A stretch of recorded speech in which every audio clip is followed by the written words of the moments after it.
उसी काल में बंधुओं एक तारकासुर नाम का एक दैत्य था, जिसने देवताओं की नाक में दम कर रखा था, देवताओं का वध करने के लिए तत्पर हो रहा था। सबने जाकर के पूछा कि ये तारकासुर मरेगा कैसे। तब किसी ने बताया, बोले कि भैया इसको मारने का एक ही उपाय है। बोले क्या? शंकर जी का यदि पुत्र जन्म ले और वो इसको मारे, उसी के हाथों ये मरेगा। देवता सब सोचने लगे ये कैसे होगा, शंकर जी तो परम वीतराग होकर के बैठे, उनका ब्याह कैसे होएगा? वो तो ब्याह करना दूर दूर तक उनका कोई संभावना नहीं। तब ब्रह्मा जी ने कहा, देवता आप सब लोग अब प्रयोजन करो, कैसे भी करके शंकर जी का मन बनवाओ, उनका मन बनेगा तो ही तारकासुर का वध हो सकता है।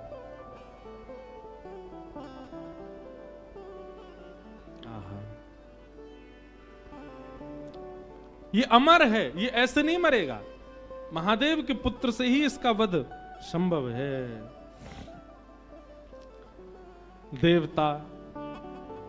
देवताओं के पास एक ही उपाय है किसी का भी तप नष्ट करवाने के लिए। कौन? कामदेव। सब देवता कामदेव के पास गए। पठहु काम जाई शिव पाहि, करे छुब शंकर मनु माहि। तब हम जाई शिवहि शिर नाई, करवाऊ विवाह बरियाई। सबने कामदेव से जाकर के प्रार्थना कर। बोले कामदेव तुम जाओ। बोले क्या करना है? बोले जाकर के शंकर जी की भजन में, शंकर जी के तप में विघ्न डालो, उनके नेत्र खोल दो। वो जैसे ही तप से बाहर आ जाएंगे, उसके बाद हम जाकर के उनसे प्रार्थना कर लेंगे कि आप ब्याह कर लो, पर उनके तप को भंग करने की क्रिया तुम ही करो। कामदेव बोला आप लोगों को और कोई नहीं मिलता, बस मैं ही मिलता हूं।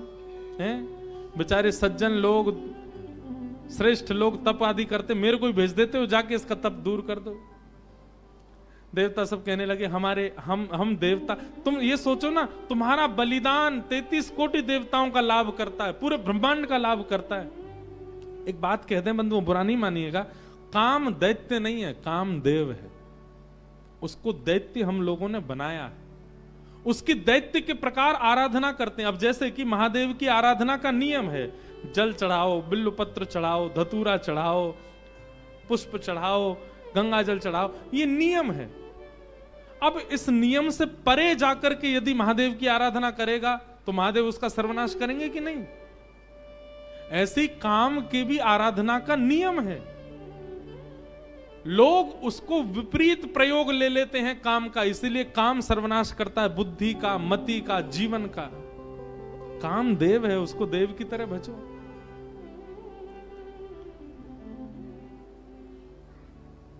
सब देवताओं ने जाकर के कहा, हे कामदेव तुम जाओ और जाकर के महादेव के तप को भंग करो। कामदेव बोले आप लोगों का कार्य सिद्ध होगा तो मैं चला जाता हूं। आहा, कामदेव और जगह तो बड़े सूक्ष्म रूप में जाता है, परंतु जब पता चला कि हमारे यजमान ही महादेव हैं तो प्रचंड रूप धारण करके गया। और प्रचंड रूप कैसा धारण किया? सबके हृदय मदन अभिलाषा, लता निहारी नवहि तरु शाखा, नदी उमगी अम्बधु कहु धाई, संगम करहि तालाब तलाई। अरे महाराज, कामदेव केवल चैतन्य के अंदर आ गया नहीं, जड़ में भी काम प्रकट हो गया। ऐसा कामदेव ने आकर के आक्रमण किया पृथ्वी पर। वृक्षों से लताएं लिपटने लगी, वहां भी काम का दर्शन होने लगा। तालाब तलाइयों से जाकर के मिलने लगे, वहां भी काम का दर्शन। नदियों की गति इतनी तीव्र हो गई, सब जाकर के समुद्र से मिलने लगी। आकाश पृथ्वी से मिलने के लिए उतावले होने लगे। पृथ्वी अपने आप को जगह जगह से उच्छलित करने लगी, उठने लगी, आकाश से मिलने के। सब काम में हो गया। पशु पक्षी नभ जल थल चारी, भय काम वश समय विसारी। सब काम जिस जगह देखो वहीं काम का दर्शन हो रहा है। पशु पक्षी आपस में लगे हैं, सब प्रकार के भाव सब जगह प्रकट हो रहे हैं।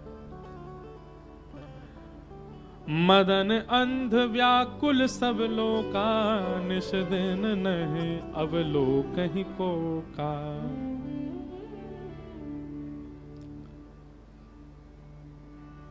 पुरुषों को अपने अलावा पूरी सृष्टि स्त्री में लगने लग गई, और स्त्रियों को अपने अलावा पूरा विश्व पुरुष में लगने लगा।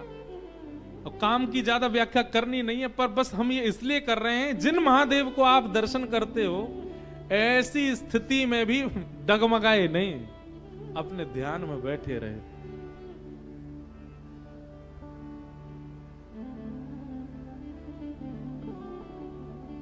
आहा, और सबसे सुंदर चौपाई क्या, सबको अस्त व्यस्त कर दिया कामदेव ने। भय कामवश जोगिस तापस पवरन की को कहें, देख ही चराचर नारी में जे ब्रह्म में देखत रहे। जो सब में ब्रह्म देखते थे सब में नारी दिखने लगी उनको। अबला विलोक ही पुरुष में, नारियों को सब में पुरुष दिखने लगा। जग पुरुष सब अबला में, दुई दंड भरी ब्रह्मांड भीतर काम कृत कौतुक अयम।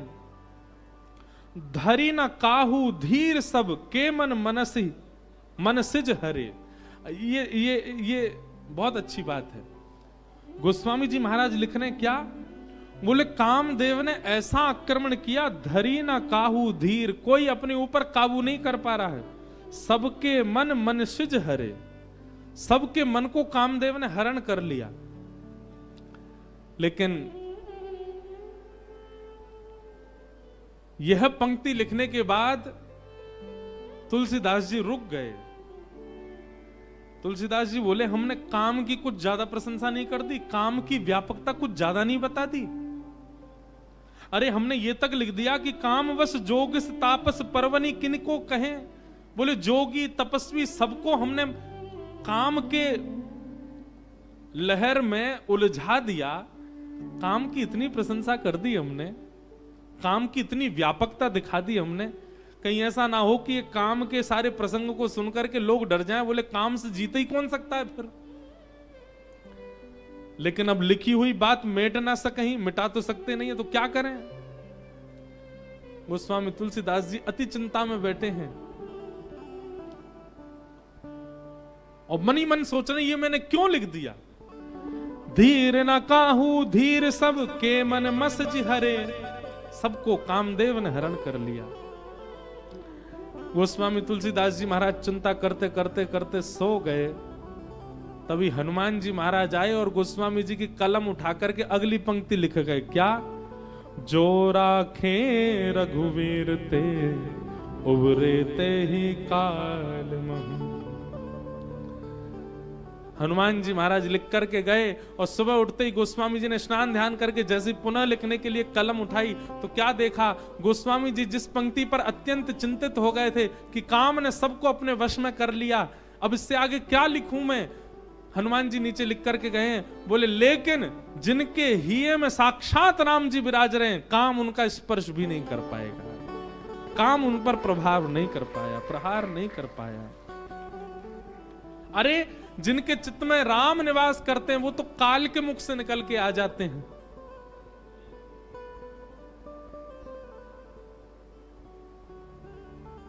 काम कैसे आक्रमण करे। सब जगह काम ने अपनी व्यापकता बिछा ली। अब कामदेव हिमालय की ओर गया, कैलाश पर गया और कैलाश पर जाकर के भी ऐसी सुंदर सुगंध उत्पन्न होने लगी, सुंदर सुंदर पुष्प होने लगे, जिनसे भी काम प्रकट हो जाए वो सारा वातावरण पूरे विश्व में प्रकट कर दिया। ऐसा प्रचंड काम प्रकट हुआ, लाखों वर्षों से तप कर रहे जोगी तपी भी अपने आप पर काबू नहीं कर पा रहे हैं। लेकिन सबको अपने वश में कर लिया कामदेव ने, लेकिन महादेव के रूप को देख करके कामदी स्थिर हो गया। तभी मानो देवताओं ने जाकर के चेता, ए कामदेव तू काम करने गया है वहां पर कि तू खुद ही समाधि में बैठने गया है, जा उनके नेत्र खुलवा कैसे भी। कामदेव बोला मैंने सारे प्रयास कर लिए हैं, सब देखो पूरा विश्व काम में हो गया, पर इन पर कोई प्रभाव ही नहीं हो रहा है। तब कामदेव ने दूर देखा, एक आम का वृक्ष, उस पर चढ़ गया और एक पुष्प का बाण लेकर के कामदेव ने वहीं से महादेव का संधान किया। अब कामदेव को पता था कि अब मेरी मृत्यु निश्चित है, क्योंकि जब मेरे सारे बाणों से कोई काम नहीं बना, अब मैं इनको हठ पूर्वक उठाऊंगा और इनकी तप अग्नि निकलेगी, उसमें मेरा मरना निश्चित है। पर कामदेव भी सोच रहा है इनके द्वारा मेरी मृत्यु हो तो मैं भी सफल हो जाऊं। कामदेव ने वृक्ष पर चढ़ करके पुष्प का बाण जैसे ही महादेव के वक्ष पर मारा, वक्ष पर जाकर के बाण जैसे ही लगा तो ध्यान थोड़ा सा भंग हुआ, भ्रकुटी थोड़ी सी जुड़ गई। अनेक वर्षों से समाधि में बैठे हुए महादेव के नेत्र खुले, लाल ताम्र वर्ण के नेत्र हैं।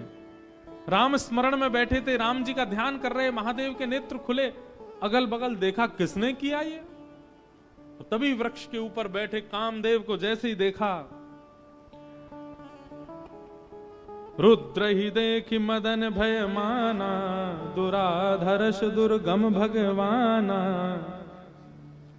और सुमन चाप निज सर संधाने, अतिरीश तकी शवन लगताने।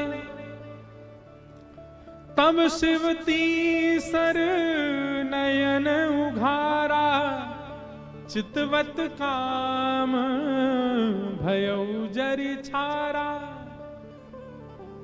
जैसे ही कामदेव को देखा, तीसरा नेत्र खुल गया महादेव का, और तीसरा नेत्र खुलते ही अग्नि प्रज्वलित हो गई, कामदेव जल करके वहीं भस्म हो गया।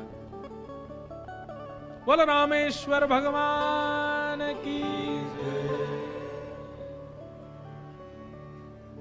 कामदेव जल करके नष्ट हो गया, हाहाकार मच गया। देवता बोले हमने तो नेत्र खुलवाने भेजा था, ये तो कामदेव का बदई हो गया। ब्रह्मा जी बोले कोई बात नहीं, आंख तो खुल गई, अब संभाल लेंगे। रति ने जाकर के, कामदेव की पत्नी ने जाकर के प्रणाम करके कहा, भगवान आपने मेरे पति को क्यों मारा? वो तो देवताओं के कार्य की सिद्धि के लिए आया था। महादेव इतने भोले हैं, पति को मार के तुरंत रति से बोले तुम चिंता मत करो, तुम्हारे पतिदेव तुमको प्राप्त हो जाएंगे। बोले कब? जब जदुवंश कृष्ण अवतारा, हो ही हरन महामही भारा। कृष्ण तनय होई पति तोरा, अन्यथा होई वचन अन्यथा होई ना मोरा। द्वापर में जब भगवान श्री कृष्ण का अवतार होगा तो भगवान श्री कृष्ण के पुत्र के रूप में ही तुम्हारे पतिदेव जन्म लेंगे और तुम्हारा उनके साथ विवाह होगा, पुनः विवाह संगम होगा। तब तक तुम प्रतीक्षा करो। महादेव की वाणी को सुनकर के रति प्रसन्न हो गई। सब देवताओं ने जाकर के महादेव से प्रार्थना करी। बोले महाराज, पार्वती ने बहुत तपस्या की आपकी प्राप्ति के लिए, अब कृपा करके हमारे नेत्रों को आप आनंद प्रदान कर दो। इन नेत्रों के सामने विवाह आपका देखने का हमारा बहुत मन है। ब्रह्मा आदि देवताओं के विवाह के प्रस्ताव को सुनकर के महाराज महादेव जी ने सर हिलाया, बोले ठीक है, क्योंकि मूलतः तो राम जी पहले वरदान मांग के चले गए ना, उनके बात को हमको पूरी करना है। आहा, तभी सप्तऋषि जिनको परीक्षा लेने के लिए भेजा था, उन्होंने आकर के महादेव को बताया। बोले महाराज, हम परीक्षा लेकर के आए हैं और आपकी जो होने वाली कन्या है वो सकुशल है। अब हम जाकर के हिमालय महाराज को आपका थोड़ा यश सुना दें। सप्तऋषि गए हिमालय महाराज के पास, जाकर के उन्होंने कहा आपकी पुत्री जिनके लिए तप कर रही है वो साक्षात महादेव हैं और महादेव बारात लेकर के आएंगे। आप अपने पूरे नगर की तैयारियां करो, सुंदर बनाओ, देवी देवता सब पधारेंगे। महाराज, पार्वती जी का तप पूर्ण हुआ। हिमालय ने अपनी समस्त कंदराओं को सजाना प्रारंभ किया। हमारे ब्रज के एक महाराज जी कह रहे थे, आज भी हिमालय का दर्शन करके लोग उसके प्रति आकर्षित हो जाते हैं, इतना सुंदर हिमालय लगता है। वे कहते हैं, बोले हिमालय को सजाया हिमालय ने तभी था जब भगवान शिव की बारात गई वहां। ये आजकल जिस हिमालय का दर्शन हम करते हैं ये तो उतराई है, मतलब घर सजाने के बाद जब थोड़ा थोड़ा सजावट जो है वो धीमी पड़ जाती है, फीकी पड़ जाती है, तब का हिमालय हमको दिख रहा है। जब महादेव बारात लेकर के गए थे तब का हिमालय तो हम देख ही नहीं पाते, इतना सुंदर। आज भी हिमालय जो इतना सुंदर लगता है, उसकी आकृतियां, उस पर जमी हुई बर्फ, उसके वृक्ष वल्लरी, ये सब उसी काल में हिमालय ने सजाए थे। क्यों? महादेव की बारात आ रही है। सोचो कैसा सजा है पूरा हिमालय। आहा। पत्रि सप्तऋषि सोही दीन्ही, गही पद विनय हिमाचल कीनी। सप्त ऋषियों ने जाकर के हिमालय को कहा कि आप तैयारी शुरू करो, महादेव बारात लेकर के आएंगे। सभी देवताओं को निमंत्रित कर दिया। ब्रह्मा जी ने बोले सब लोग चलो, महादेव बारात लेकर के जाएंगे। महादेव की बारात जानी है। बारात के पद हमारे अनुज जी जेब में रख के बैठे हैं, पता नहीं देंगे कि नहीं। इनसे कही तो दिए, एक आध पद दो तो हम गा दें कुछ। इनका मन नहीं है कि आज भी ब्याह हो, इसलिए दे ही नहीं रहे। तब से 3 बार हमने देख लिया। लिखलाए हो कुछ? वाह।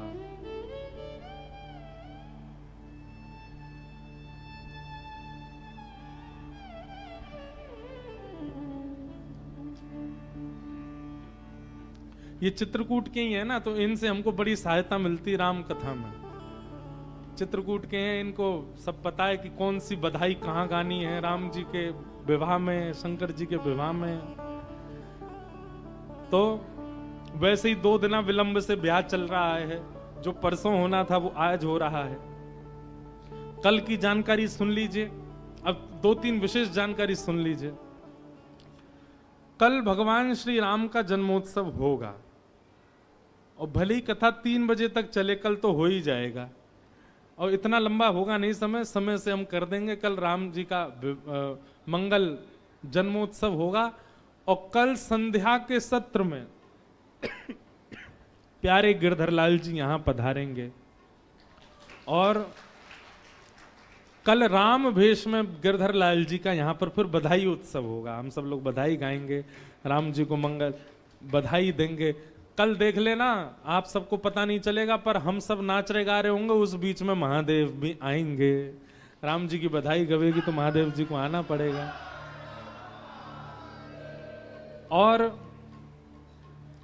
उसके बाद एक थोड़ी खतरनाक सूचना भी है, और वो सूचना ये है कि परसों जो कथा है 30 तारीख को, वो 2 सत्र में होगी। सुबह भी होगी और शाम को भी होगी। अब आप कहोगे महाराज जी ये तो बढ़िया खबर है लेकिन बात ऐसी है कि हमको 31 को द्वारिका पहुंचना है, इसलिए हम 31 तारीख वाली कथा जो है वो 30 को ही शाम को यहाँ कर देंगे, ताकि 30 को ही दोनों सत्र की कथा हो जाएगी। और वो करके फिर हम 31 को सुबह सुबह यहाँ से आप सबको प्रणाम करके प्रस्थान करेंगे। यहाँ पर रुद्राभिषेक होगा, शाम को हमारे सब संगीतज्ञ भी कुछ सुंदरकांड आदि का पाठ भी शायद होगा और कुछ भजनावली भी होगी। वो सब करके आप लोग नववर्ष मनाइएगा। हम परसों ही दोनों सत्रों में कथा को करके फिर परसों कथा विश्राम करके और फिर मदुरई प्रस्थान कर जाएंगे, क्योंकि एक बहुत विशेष कार्यक्रम में हमको पहुंचना है कैसे भी। अब कार्यक्रम में पहुंचने के लिए कर तो रहे थे कोई और व्यवस्था, परंतु यहाँ व्यवस्था बन नहीं पा रही, इसलिए हमने बहुत अनुनय विनय करके ये नियम लिया कि हम सप्ताह का क्रम 6 दिन में ही 2 सत्र का क्रम करके फिर रात को निकल जाएंगे। और 31 तारीख को आप सब लोग ऐसे अभिषेक आदि कुछ भ्रमण करके अपने वर्ष के विश्राम को आनंदित कीजिएगा। तो ये सब भाव हैं। अब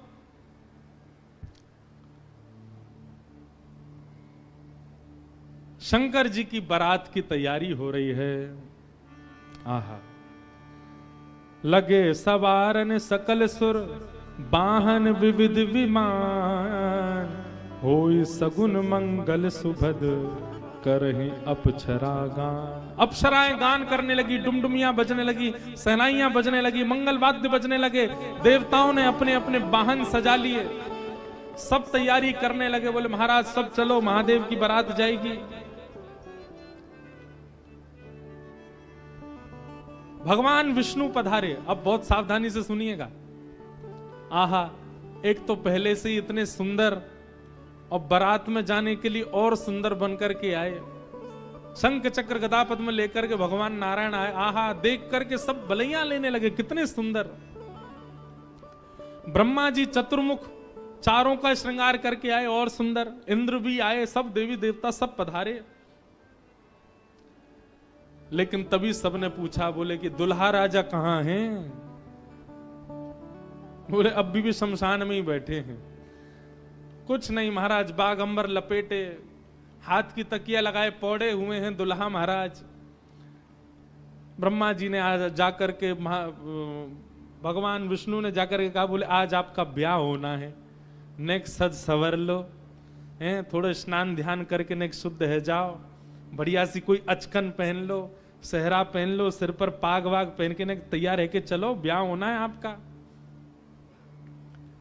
इतने में ही शिव गण आ गए सारे, और भगवान से आगे बोले, देखो भगवान हमको बहुत दिन बाद ये अवसर मिला, हम महादेव के विवाह में जाएंगे, श्रृंगार आप सब लोग दूर हट जाओ, आप लोग अपने तरीके का आज श्रृंगार हम करेंगे महादेव का। महादेव तो बोले, भंडारी बोले, भैया जाको रुचि लग रही हो वही कर लो। भगवान विष्णु ने शंकर जी का हाथ पकड़ा, बोले एकांत में आओ, आपसे कुछ बात करनी है। शंकर जी एकांत में गए। इतने भोले हैं शंकर जी। भगवान नारायण बोले, देखो ये विवाह हो रहा है,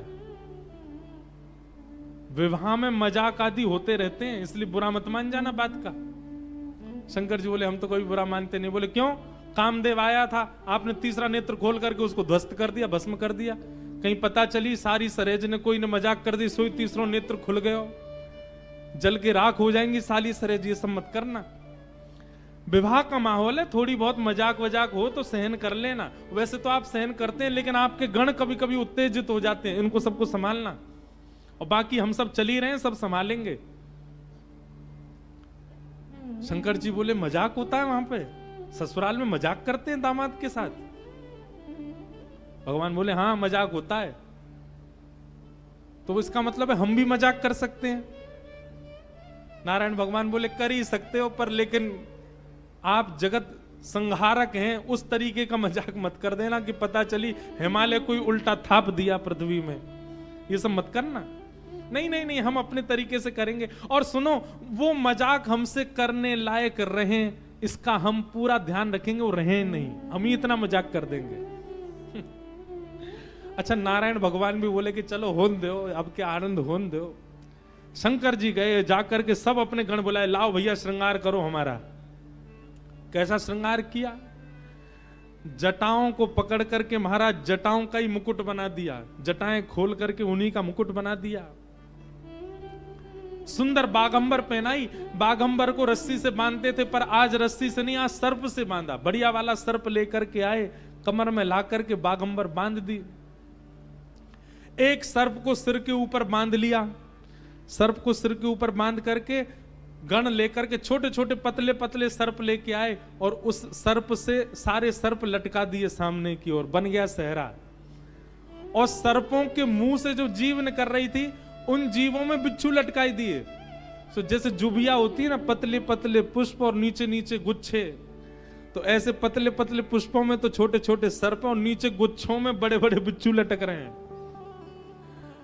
कानों पे बिच्छू लटका दिए, गले में महाराज अब तक तो एक मुख वाला सर्प पहनते थे। भगवान शंकर जी बोले, सुनो तुम थोड़ी देर के लिए जाओ, चलो बहुत दिन हो गए तुमको गले में। बोले क्या लेके आओ? वो 5-5 मुख वाले सर्प लेके आओ। 5-5 मुख वाले सर्प ला करके गले में बिठा रहे हो। ये दुल्हा राजा तैयार हो रहे हैं। श्रृंगी भृंगी बोले भगवान, ये नारायण भगवान बहुत चमक रहे हैं, इंद्र बहुत चमक रहे हैं, ब्रह्मा जी भी बहुत चमक रहे हैं, हम भी चमकने चाहिए। शंकर जी बोले जाओ शमशान में अभी अभी चिता जली होगी, उसकी भस्म लेके आओ। गरम गरम चिता की भस्म लेकर के आए महाराज, अंग पे लगाई, पैरन पे लगाई, वक्ष पे लगाई, मुख पे लगा करके बोले अब चमक रहे हैं कि नहीं? बोले बढ़िया चमक रहे हो, अब तो चमक गए बिल्कुल आप तो। शंकर जी ने ऐसा तैयार किया स्वयं को। हाँ भाई, श्रृंगी भृंगी ने जय जयकार कर दी, बोले दुल्हा राजा तैयार हैं, बारात लेके चली जाए। भगवान ने जैसी शंकर जी को देखा बोले जय हो, आज हिमालय में जय जयकार नहीं हाहाकार होगी, ऐसी बारात जा रही है। नारायण भगवान ने तभी क्या कहा? बोले एक काम और कीजिए। बोले क्या? सब लोग अपनी अपनी पंक्तियां अलग अलग कर लो, हम नारायण हैं, हम अपनी पंक्ति लेके अलग चलेंगे। ब्रह्मा जी आप अपनी पंक्ति लेके अलग चलो, ए इंद्र तुम अपनी पंक्ति लेके अलग चलो, सब अलग अलग। दुल्हा अपनी पंक्ति लेके अलग आएंगे। सबसे आगे नारायण चले गए, उनके पीछे ब्रह्मा जी जा रहे हैं, उनके पीछे इंद्र देवताओं की सभा लेकर के जा रहे हैं, और सबसे पीछे शंकर जी और शंकर जी के 10-5 गण। श्रृंगी भृंगी बोले हे गुरुवर, हे महादेव, देखो इतनी बड़ी बड़ी ये तो बारातियों की इतनी संख्या है, और जिनका ब्याह है हम ही लोग ही 10-5 हैं। शंकर जी बोले इसमें इतने परेशान होने वाली क्या बात है? विश्व में जितने शमशान सब हमारे, सब जगह जाओ, जो भी भूत प्रेत पिशाचनी डाकनी साकनी सब बैठी, सबको बुला लाओ, सबको लेकर के चलेंगे हिमालय, और सबको कह दो आज हमारे स्वामी का विवाह उत्सव है, कोई पीछे ना रहे। अपने दूर दूर के रिश्तेदार जो अमेरिका लंदन आदि में बैठे हैं उनको भी बुलवा लो, और महाराज विदेशी भूत भी आए हैं। एक कथा हम सुन रहे थे, पूज्य मलुकपीठ वाले महाराज जी सुना रहे थे।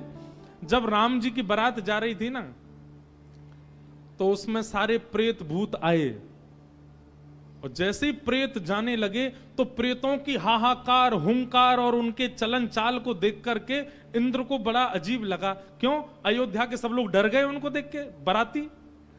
तो इंद्र आकर के वज्र लेकर के खड़े हो गए, और सब भूत प्रेतों से बोले हे कहां जा रहे हो? बोले हमारे राम जी की बारात है, हम भी जा रहे हैं साथ में। इन्हीं के नाम से ही हम लोग प्रेत योनि से मुक्त होते हैं, तो इनकी बारात में हम क्यों नहीं जा सकते? इंद्र बोले चुपचाप जहां जहां से आए हो लौट करके चले जाओ, यहां दिखना नहीं मुझे। यहां अवगुणों का प्रवेश नहीं है, राम जी की बारात में केवल सगुण सगुण जाएंगे, अवगुण नहीं जाएंगे। और वज्र का भय दिखा करके सब प्रेतों को रोक दिया। प्रेत बेचारे एक मैदान में जाकर के बैठ गए, बोले हम इतने ही बुरे हैं तो हमको बनाया क्यों? हम इतने ही बुरे हैं तो हम लोगों का सृजन क्यों किया? आज बताओ, हमको बारात से बाहर कर दिया, इससे बड़ा अपमान क्या होगा हमारा? इतने में पीछे पीछे नंदी पर बैठे श्रृंगी भृंगी के संग महादेव जा रहे थे। महादेव ने कही बोले श्रृंगी भृंगी बड़ी भीड़ लगी है, देखो तो क्या हो रहा है।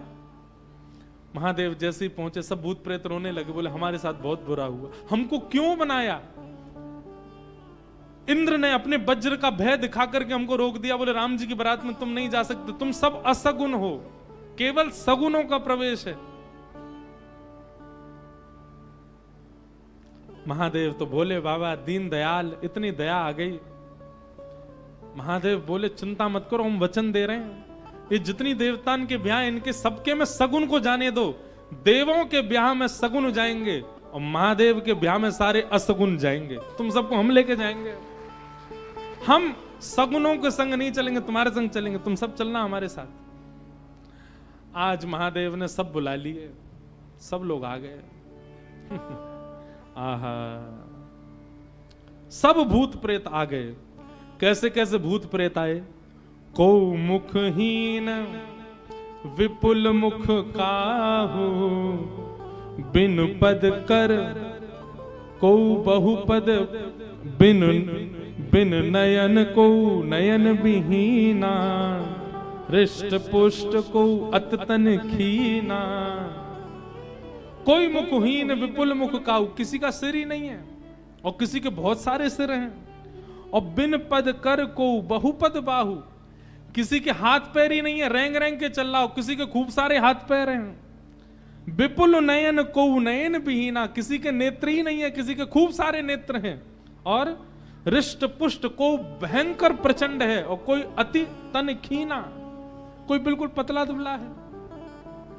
जिन लोगों का अभी ब्याह होने वाला है उनके लिए रोल मॉडल हैं शंकर जी। अपने जेब में सांप धर के ले जाना और जैसी साली कहे लाओ जीजा जी ले बेटा। हमारे पूर्वज शंकर जी ने भी ऐसा ही किया था सालियों के साथ। तो अब ये तो आपने बहुत आगे की बात बता दी, बीच में तो बहुत कुछ हो गया। क्या हुआ? शंकर जी की बारात जा रही है हिमालय। आहा, पूरे हिमाचल को इतना सुंदर सजाया, इतना सुंदर सजाया। हिमालय की कंदराएं देख करके, हिमालय के पहाड़ देख करके मोहित होने लगे सब। आज वैकुंठ से भी सुंदर सजा है हिमालय। सब सखियां अपनी अपनी अटारियों पर खड़ी हैं, सब अपने अपने द्वार पर खड़ी हैं। आरती का थाल लेकर के मैना देवी खड़ी हैं और दूर दूर के रिश्तेदार नातेदार सब खड़े हैं। बोले नारद जी ने भैया ऐसा सुयोग वर बताया है, दूर दूर तक मिलेगा नहीं, तीनों लोकों में ऐसा वर नहीं मिलेगा। बारात की गाजे बाजों की आवाज आने लगी। ज्यों ज्यों गाजे बाजों की आवाज आए, हिमालय के लोग और उत्सुक होते जाएं, हमारे दुल्हा राजा आ रहे हैं। आहा, तभी देखा पीतांबरी पहने सब बाराती चल रहे हैं और उन पीतांबरी पहने बारातियों के बीच में श्री गरुण जी महाराज धीमे धीमे चाल चल रहे हैं और गरुण जी के ऊपर शंख चक्र गदा पद्म धारण किए श्रीमन नारायण आ रहे हैं। हिमालय के लोग तो दूर से बलैया लेने लगे। मैना देवी से जाके कहने लगे, हे मैना देवी धन्य भाग, पार्वती जी जैसी हैं वैसी सुंदर दुल्हा आ रहे हैं। मैना देवी के बगल में नारद जी खड़े थे। मैना देवी बोली, मैं किस मुंह से आपका धन्यवाद करूं? आपने मेरी पुत्री के लिए ऐसे सुयोग वर ढूंढे। नारद जी बोले, नहीं नहीं, ये तो उनके मिलने जुलने वाले हैं, ये दुल्हा नहीं है।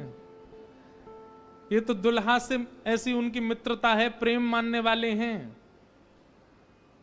मैना देवी सोचने लगी, जिनके मित्र इतने सुंदर, मिलने जुलने वाले इतने सुधरे हुए, इतने स्वच्छ, इतने सुंदर, दुल्हा तो जाने कैसे ही होंगे। नारायण भगवान आए, माल्यार्पण किया, सब लोग। ओहो महाराज, पूरी हिमालय नगरी तो नारायण को देख के ही न्यौछावर हो गई। और फिर हवा की तरह बात फैल गई, ये तो दुल्हा के मित्र हैं। दुल्हा तो भी पीछे आ रहे हैं।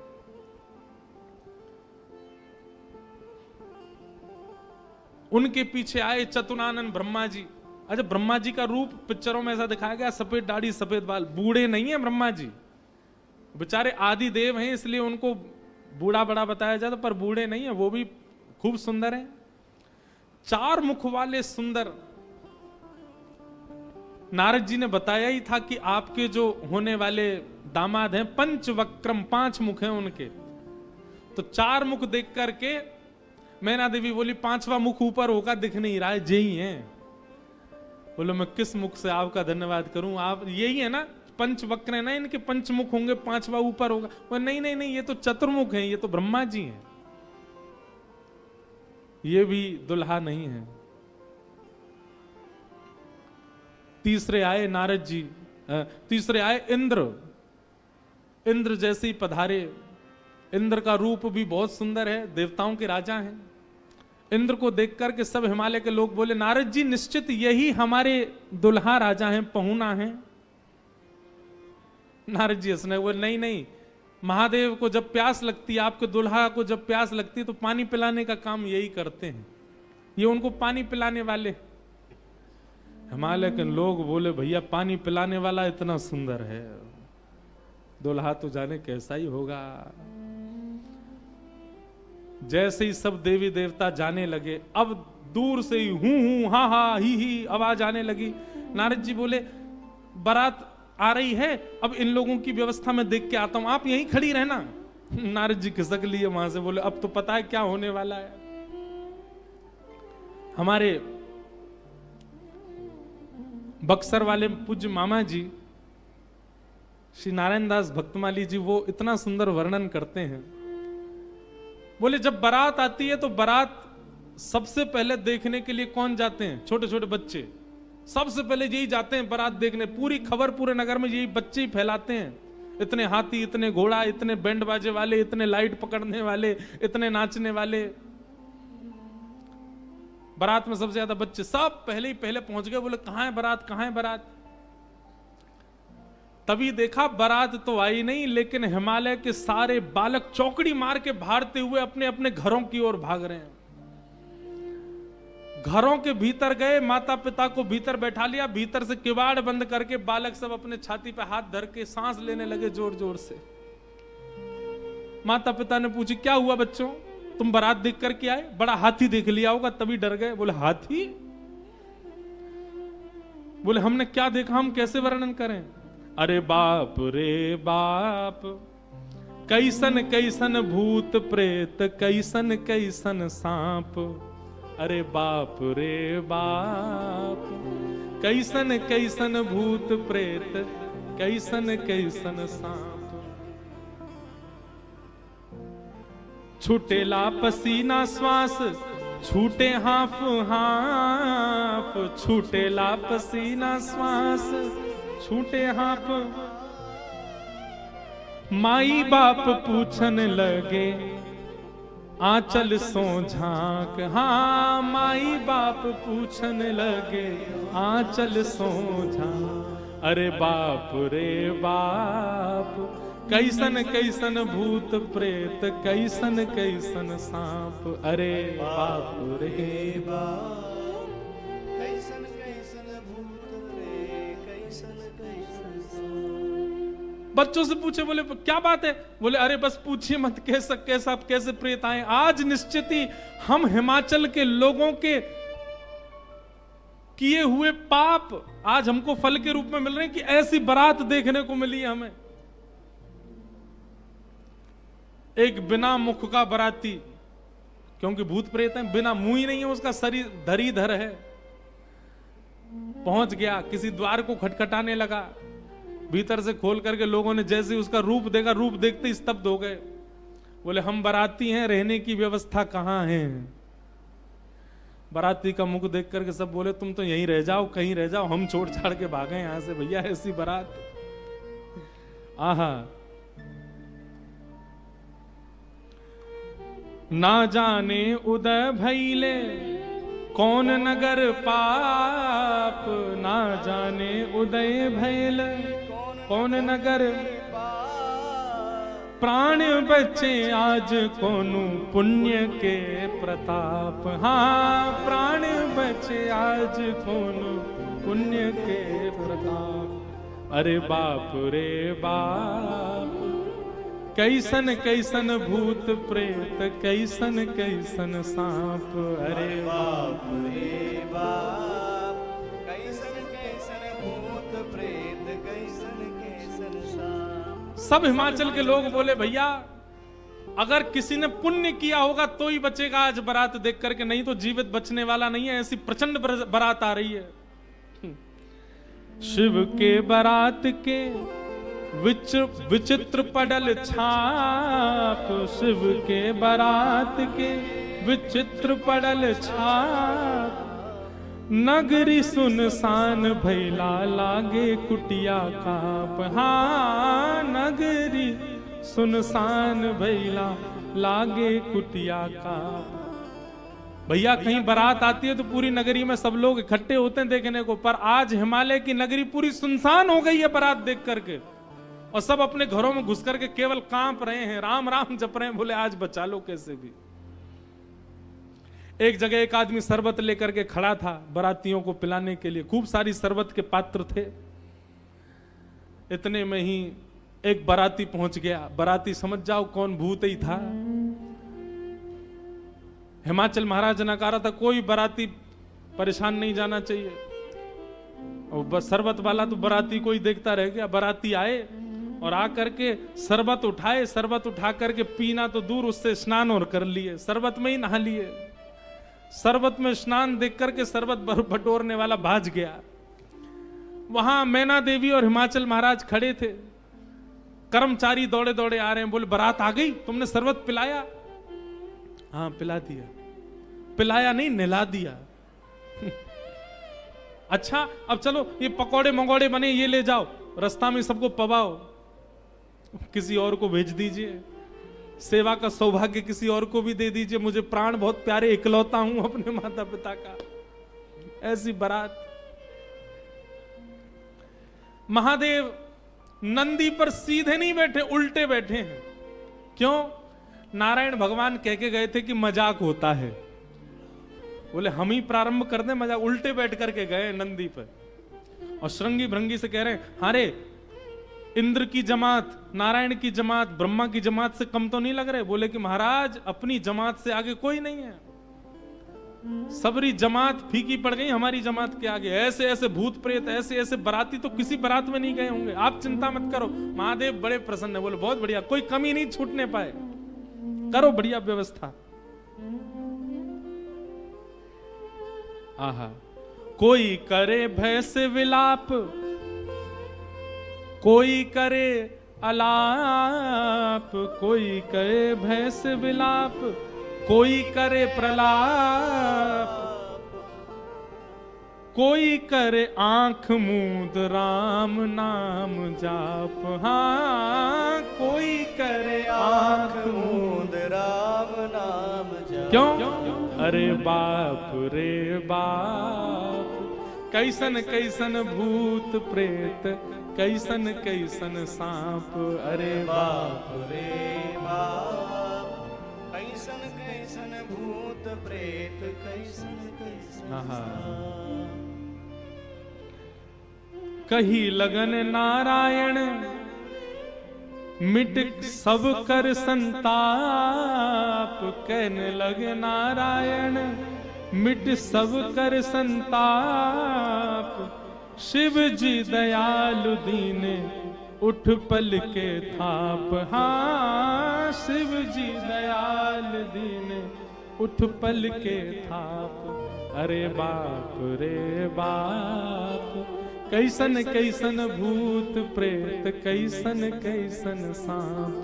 अरे बाप रे बाप, कैसन कैसन भूत प्रेत, कैसन कैसन सांप।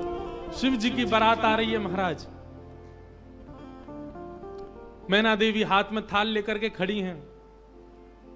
भूत प्रेत पिशाच डाकनी साकनी ये सब तो नगर में ही व्यस्त हैं। नगर में ही जितने लोग थाल ले लेकर के खड़े थे वो उनसे तो ले ही लिया, अब नगर में घरों में घुस घुस करके उनके घर की सामग्री निकाल निकाल के पा रहे हैं। बाराती आए हैं, श्रृंगी भृंगी के साथ में नंदी पर सवार होकर के महादेव जैसे ही मुख्य द्वार पर पहुंचे। नंदी विशाल, यहां के नंदी देखे आपने महादेव के सामने कैसे विशाल नंदी, नंदी नंदी दिख रहे हैं, अभी दुल्हा तो दिख ही नहीं रहा। नंदी इतने सुंदर। नंदी का पूजन किया, पूजन करके महाराज मैना देवी बोली दुल्हा कहां है? नंदी के ऊपर बैठे, किनारे आकर के देखा तो उल्टे बैठे, मुख तो दिख ही नहीं रहा है, पीछे का अंग दिख रहा है। मैना देवी बोली श्रृंगी भृंगी से, बोले दुल्हा राजा को कहो घूम जाएं, उल्टे काय को बैठे। श्रृंगी भृंगी बोले ये देव नहीं है, महादेव हैं, ये नहीं घूमेंगे, ये जैसे बैठे वैसे ही रहेंगे। बोले तो फिर तिलक पूजन कैसे होगा? बोले नंदी घूमेगा।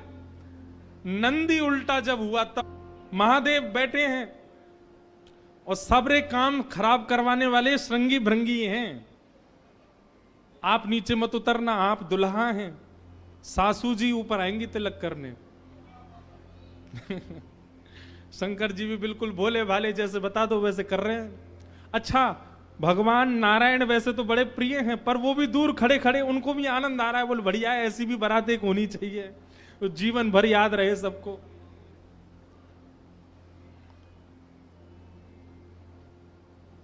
मैना देवी बोली नारद जी ने बताए निश्चित ही श्रेष्ठ ही होंगे, दुनिया के लोग तो पुष्प के श्रृंगार इनने सर्प के किए, सुंदरता ज्यादा है हमारे दामाद की, इसलिए सर्प से ढक रखे नजर नहीं लगे।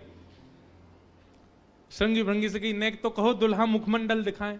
महाराज सर्प की लड़ों को हटा करके जैसे ही महादेव ने अपना मुख दिखाया, प्रचंड रूप महादेव का देख करके पूरे मुख पर भस्म लगी हुई थी महादेव के, और भस्म लगा करके तो वैसे हाउ बिलाऊ सा लगता व्यक्ति, और वो भी महादेव।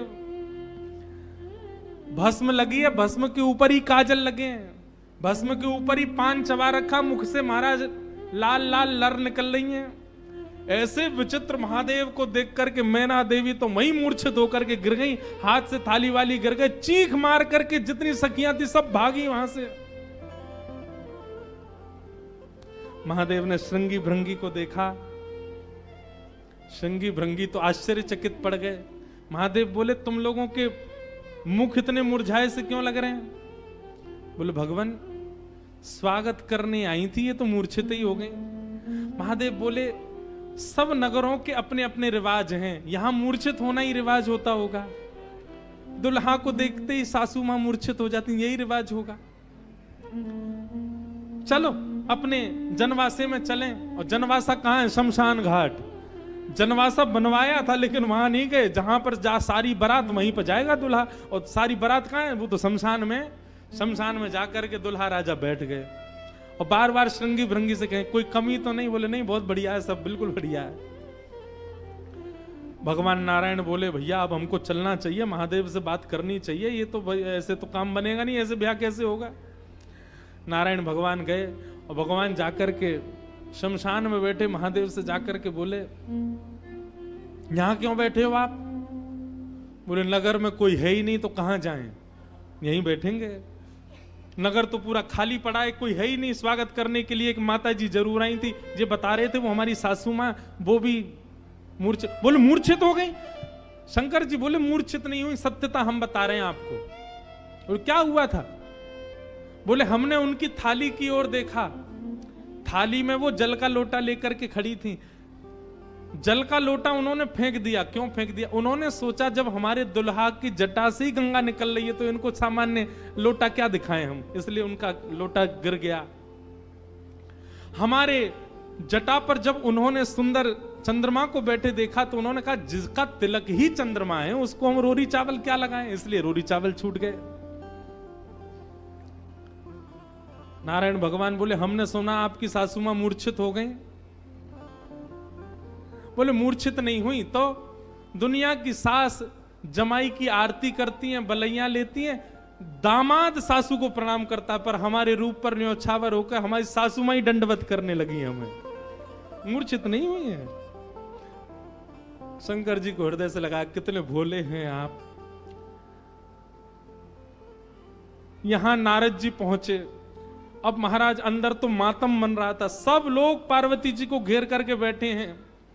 मैना मैया जैसे तैसे होश में आई, होश में आकर के बोली हमने नारद का क्या बिगाड़ा, ऐसा पति, इसके लिए इतना घनघोर तप करवाया पार्वती जी से, हमने नारद का क्या बिगाड़ा। आहा, नारद जी महाराज तभी आ गए। ये संत का लक्षण है, केवल माला पहनाई जा रही हो वहां पहुंच जाए नहीं, जहां पर सब लोग महाराज दांत कसकसा रहे हैं कि नारद जी मिल जाएं तो हम उनको बताएं, नारद जी पहुंच गए वहां बीच में।